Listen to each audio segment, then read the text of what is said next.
भैया क्या बात क्या बात।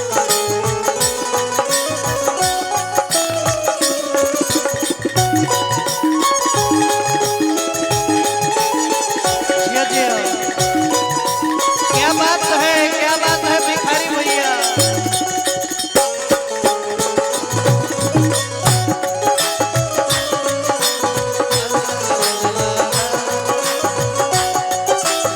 मेरा मुचार भैया हो बधैया बजता बधैया बजता जब मेरा मुचार भैया हो बधैया बजता बधैया बजता। भाई छोटू मामा की ओर से ये आखिरी लाइन ये गीत के बाटे और हमार भी आखिरी लाइन बा कहे के बा राजन भैया गह गह करता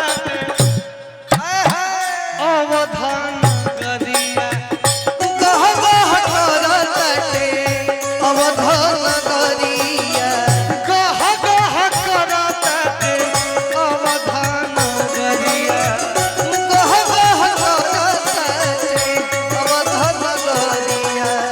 खुशियां मनावता लो सबे नरिया खुशियां मनावता लो सभे नरिया खुशियां मनावता लो सबे नरिया खुशियां मनावता लो सभे नरिया।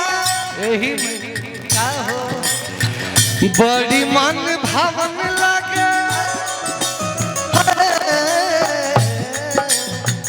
बड़ी मन भावन लागे आजू के समैया हो बधैया बजता बड़ी मन भावन लागे आज के समय हो बधैया बजता जन्म मेरा